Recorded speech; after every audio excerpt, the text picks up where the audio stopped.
Naslund here, play-by-play for the Abbey Canucks. You've got it locked on the Line Change, a Vancouver Canucks podcast.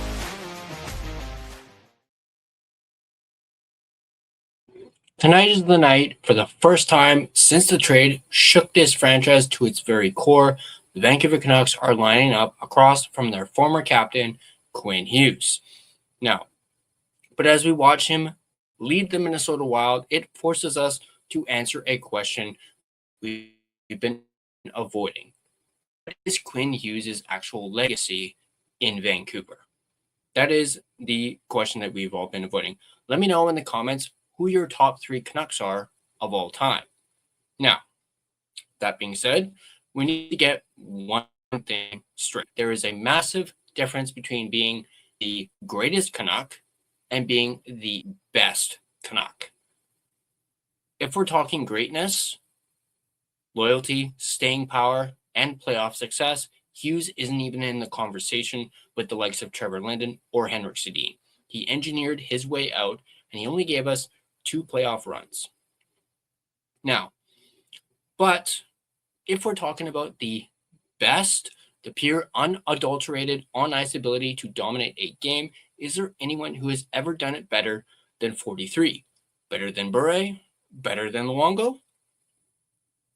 Today, we're drawing a line in the sand. We're looking at the points per game, the Norris Trophy, and how he stacked up against the world's best. Is Quinn Hughes the best individual to ever play hockey in a Canucks sweater? We're breaking down an article from our friends over at Canucks Army and that does its best to answer this question. An article that I thought was absolutely brilliant, written by Stéphane Roger. Let's go ahead and dive right into it and break it all down.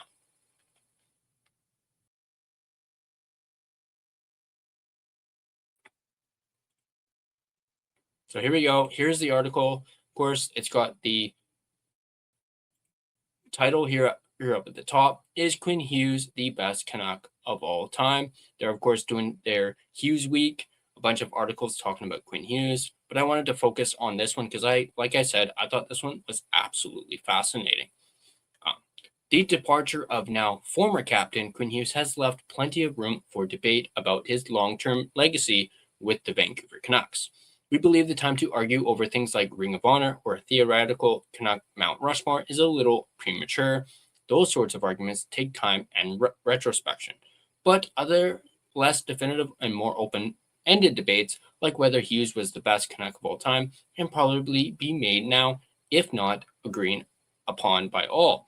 Please note here, right off the bat, that we are drawing a clean delineation between best and greatest. We don't think it's premature at all to say that barring a later in-career return, Hughes is already out of the running for greatest Canuck. Whatever a player's on-ice qualities may be, most would say that greatness requires a few other, slightly less tangible factors. Greatness requires staying power, and Hughes only played 6.5 seasons in Vancouver. Greatness requires accomplishment, and Hughes' Canucks only ever made it to the playoffs twice. Only ever as far as the second round, though one of those was technically a third round due to the weirdness of the bubble playoffs. Greatness requires loyalty, and Hughes more or less quit on the team while serving as captain and engineered his way out of town. Names like Henrik and Daniel Sedin, Trevor Linden, Pavel Bure, Markus Naslund, and even Roberto Luongo probably entered the discussion for greatest Canuck ahead of Quinn Hughes, and rightly so. Canucks Army ranked Hughes as the 5th greatest Canuck when we did our top 50 earlier in the year. We don't think he will climb from there. But best means something different and altogether simpler. For us, being the best Canuck of all time is about 2 things: one's on-ice ability and one's effectiveness in using that on-ice ability. That's it. Under those qualifications, Hughes has to be at least in the running, if not leading the pack. Hughes finished his Canuck career with 432 points in 459 games. That puts him well ahead of Alex Edler as the highest scoring Canuck defender ever and 13th all-time among Vancouver skaters in general. If we go by points per game, however, Hughes leaps up the list. There, his .941 ranks 5th of all time, behind Bure, JT Miller, Alex McGillney, and Mike Walton. And you knew Mike Walton was going to get a mention in any discussion of the best Canucks of all time. To accomplish that from the blue line more than speaks for itself, but comparing raw scoring totals across eras is a messy business, and we can't leave it at that. Over the decades, the truest way of measuring bestness has always been to compare a player's performance against their contemporaneous peers, and since sparingly few Canucks have ever held claim to being anywhere near the best at their position for any length of time, it's a fairly short discussion. Another note worth giving here is that we're focusing entirely on a player's time with the Canucks. So we're not talking about the best all-time player to have ever been a Canuck. If we did, we'd probably have to talk about Mark Messier, and no one ever wants to talk about Mark Messier. I second that notion. For work done within a Canucks jersey, we'd reckon there are about 6 individuals who ever had a legitimate claim at being anywhere near the best in the league, and those players are the Sedins, Pavel Bure, Markus Naslund, Roberto Luongo, and Quinn Hughes. But each of those prior runs was relatively short, and none of them were anywhere close to unchallenged. Working chronologically, Bure suffers in this regard for his playing prime having overlapped with the years of Wayne Gretzky, Mario Lemieux, and Jaromir Jagr. At no point was Bure ever really considered the best in the game. Even Bure's best season in 93-94 saw him finish 5th overall in league point scoring with 107 points. That year also featured a clearly better performance from Bure's countryman, Sergei Fedorov. One could probably make an argument that Bure was the best pure goal scorer in the league at this point, but then Lemieux is literally right there. There is no denying Bure's skill, and if we were picking out the most talented Canucks, it probably comes down to him, Hughes, and maybe McGillney. But Bure doesn't have that stand out from the crowd factor, even if his crowd was perhaps harder to stand out from. Next up comes Naslund, whose time at the top was incredibly short. He is one of only 2 Canucks ever to be deemed the best by his peers, with Naslund accomplishing this in 2002-2003 with the Lester B. Pearson Award, easily his best season on record, but then Naslund lost the scoring race to Peter Forsberg that year despite Forsberg playing 7 fewer games. If Naslund truly was the best at this point, it was only for this briefest moment, and few would agree that he was ever better than Forsberg at any point anyway. Daniel Sedin is the other Canuck to be named as the league's best by his peers, though the trophy was called the Ted Lindsay Award by the time he won it in 2010-2011, leading the league in scoring by 5 points with 104. The year prior, Henrik was named league MVP, winning the Hart Trophy along with his own scoring championship and 112 points. By this point, however, both Sidney Crosby and Alexander Ovechkin had hit the scene and had already well established themselves as the league's best. We talked about effectiveness being part of the equation for the best of all time, and the Sedins rank highly there. Few Canucks have got it done on the ice as consistently as they did during their peak from about 2009-2013, but then they were never the best during that time. Greatest Canucks? Sure. Luongo might have a stronger claim there. One could make the argument that Luongo was the league's best overall goaltender from his arrival in Vancouver in 2006 to about 2012 when the wheels started to fall off. But then consistency was an issue, and folks like Henrik Lundqvist deserve just as much recognition. Speaking of recognition, it might be said that Luongo never won a single Vezina trophy in his playing career, which is a pretty good strike against his being the best. Then there is Hughes, who is probably the easiest to rank of the bunch. Since entering his own prime years as of the 22-23 campaign, Hughes has been the second best defender in the NHL. He's never been better than Cale Makar, probably not even in 23-24 when Hughes won the Norris Trophy, and the distinction between them becomes clear with each passing year. But Hughes is a definitive runner-up. It's a pretty short run at that spot in the end, with just 3.5 seasons of that level of player prior to the trade. So where does that rank Hughes in terms of being the best Canuck of all time? In terms of being, if we can be a little more narrow in our view here, the best individual at playing hockey while a member of the Vancouver Canucks. A 3.5-year run of being the second best in the world at a position is perhaps a unique accomplishment. Bure did not do it. Naslund did not do it. The Sedins didn't do it. One could say, however, that Luongo did it. The clarity is a little less there, but one could argue that Luongo spent a slightly longer period as either the best or second best goaltender in the game than Hughes did. The Hughes-Luongo comparison is actually a pretty strong one.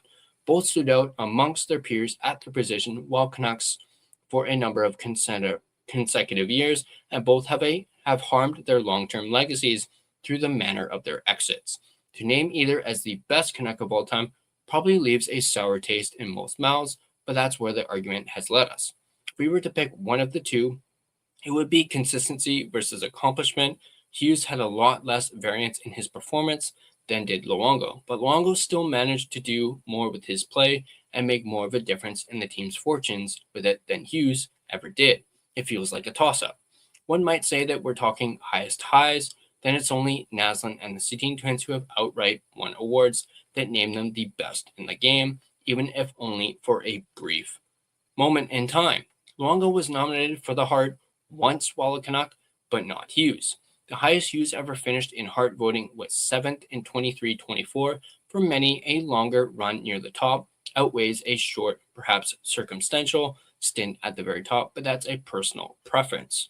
Perhaps the best conclusion we can reach here is to say that Hughes ultimately did not run away with the title of best Canuck of all time, as many suspected he might earlier in his career. He leaves the franchise with enough room for debate between him and Luongo at the very least, and perhaps others to give him the outright title.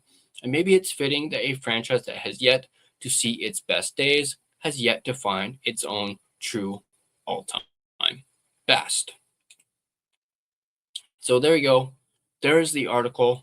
Like I said, absolutely great stuff from Stéphane Roger. And I'm actually not quite sure when it comes to Hughes and Luongo. I might be a little biased towards Luongo because, Luongo still to this day is my favorite Canuck of all time. So I kind of give him a little, more on the spectrum than I do Hughes. And I say that as I'm wearing a Quinn Hughes jersey. But, obviously my, personal feelings towards Quinn have obviously changed, with the whole, whether or not he, him quitting on the team. I do believe that he did quit on the team, and that kind of amplifies it a little more, even more so with him being captain and having quit on the team. So my feeling towards Hughes have changed a lot, and I would probably go with Long every single time, despite their kind of similar to the extent Quinn Hughes has had. People love Luongo in Vancouver. I know there's probably some people who still love Hughes here in Vancouver, but let me know what you guys think. Once again, do you guys think Quinn Hughes could be the best Canuck of all time? Let me know in the comment section down below. Also, if you haven't already, let me know in the comments who your top 3 Canucks of all time are. Let me know those in the comment section down below as well. And let's take a look at the NHL betting odds for today, which is Thursday, April the 2nd. Just load it up here. Let's take a look at the Tampa Bay Lightning and the Pittsburgh Penguins. Pittsburgh Penguins are a plus 1.5 and a minus 175 on the puck line. The Tampa Bay Lightning are a minus 1.5 and a plus 145 on the puck line. Penguins are a plus 142 on the money line, and the Lightning are a minus 170 on the money line. Just a reminder, these odds are of course subject to change, and of course, please play responsibly. Now, this video has been a presentation and has been sponsored by DraftKings Sportsbook, which is an official sports betting partner of the NHL. DraftKings Sportsbook, an official sports betting partner of the NHL, is built for the fastest game on ice. With player props and live betting, every shift, every shot, every save gives you options to get in on the game with DraftKings Sportsbook. New customers bet just $5, and if your bet wins, you get $300 in bonus bets instantly. Download the DraftKings Sportsbook app and use code THPN, that's code THPN, to turn $5 into $300 in bonus bets if your bet wins. In partnership with DraftKings, the crown is yours. Gambling problem? Call 1-800-GAMBLER. In New York, call 877-8-HOPE-NY or text HOPE-NY. In Connecticut, call 888-789-7777 or visit ccpg.org. On behalf of Boot Hill Casino in Kansas, wager tax pass-through may apply in Illinois, 21 plus in most states. Void in Ontario. Restrictions apply. Bet must win to receive bonus bets. which will expire in 7 days. Minimum odds required. For additional terms and responsible gaming resources, see dkng.co/audio. This is a limited time offer. Copyright 2026 NHL, all rights reserved. This video has been a presentation of both DraftKings Sportsbook as well as the Hockey Podcast Network. Be sure to check out the network for your favorite podcast covering your favorite team at thehockeypodcastnetwork.com, the home of hockey podcasts, where it's every team, everywhere. Once again, drop your comments down below. Let me know who are your top 3 Canucks of all time. Thanks for tuning in, and I'll catch you guys on the next line change.